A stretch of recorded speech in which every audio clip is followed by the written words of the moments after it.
Hello, it's me, Ramya Paul. Welcome back to Paul's Academy. I hope you're all doing well and good. Today we are going to discuss the relative pronoun. We have already discussed the personal pronoun, reflexive pronoun, demonstrative pronoun, and also the interrogative pronoun. So the videos are there. If you haven't watched, please do watch it. The links are in the description box. Relative pronouns relate or refer the noun or the pronoun, and they are placed directly after the noun or pronoun they modify. So let's learn more about it without wasting any time. Let's get into the video. Relative pronouns. Relative pronouns connect the description to the rest of the sentence in an orderly way. Let's begin with an example. Jack is the one who won the race.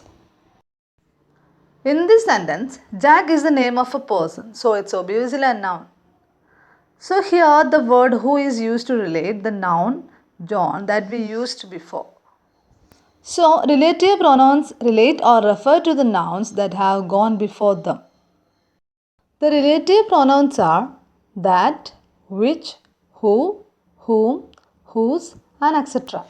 Now let's see some more examples. First one, this is the article which won him the award.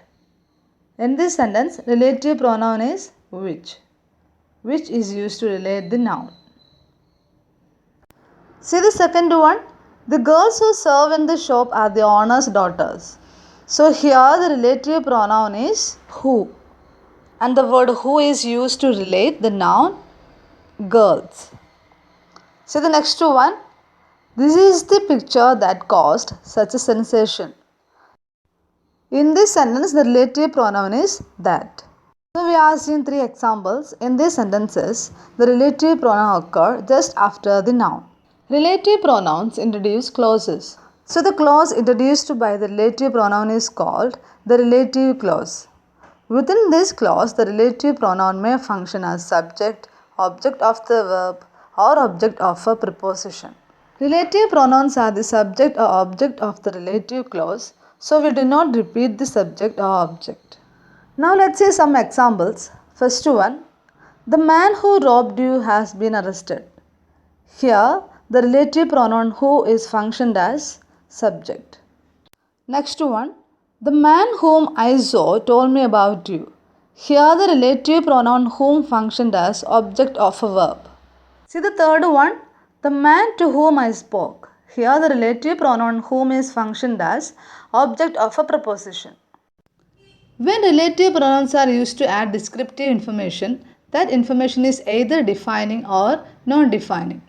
A defining clause is also known as restrictive clause.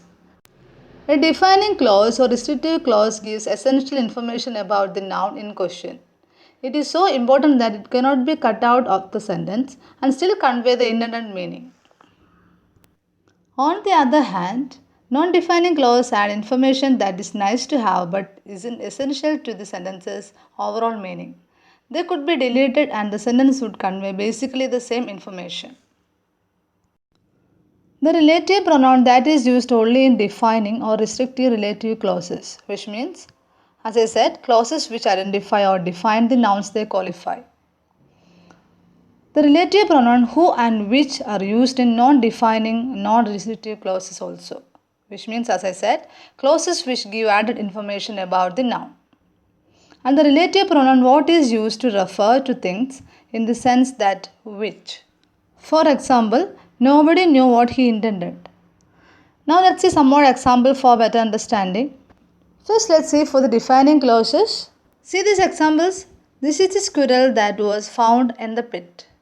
Next one, I don't like people who irritate me. In these sentences, the second clause, that was found in the pit and who irritate me, contain critical information. You can tell because if you cut out the clause, the sentence meaning is fundamentally different. For example, saying I don't like people is very different from saying I don't like people who irritate me. It is very important thing to remember that the defining clause doesn't require any additional punctuation. Now let's see the example for non-defining clause. First one, the book which I adore is favorite to million people. Second one, Mr. John who is very kind is my teacher. Third one, Mr. John, whom I like, is my teacher. Look at these sentences. You could cut out the non-defining clause and still understand the point of the sentence. Note that non-defining clauses are set apart from the main sentence by commas, which help to indicate its less important status in the sentence. So as I said to you earlier, defining clause doesn't require any punctuation, whereas non-defining clause require punctuation.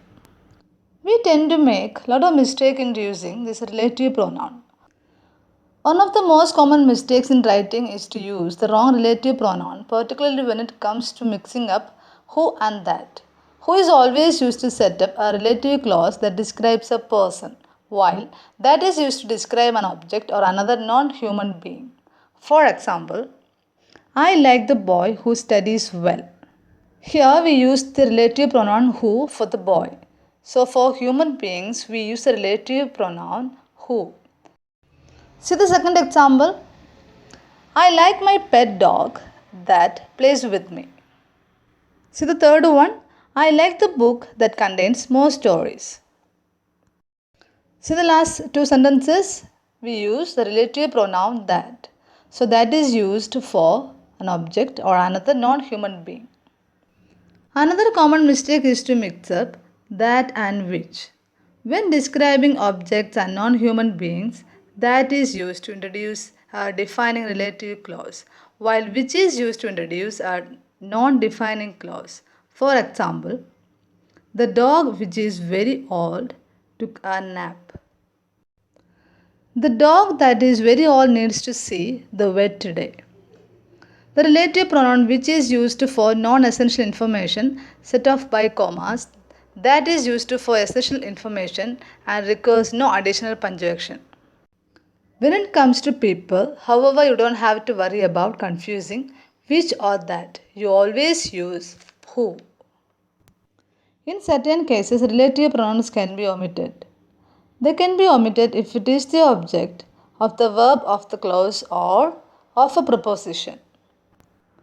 For example, the girls who he employs often complain about their pay. Here, relative pronoun, the object of the verb. So, the relative pronoun that can be omitted, the sentence will be, the girls he employs often complain about their pay. So, the next example, the problems which he dealt with.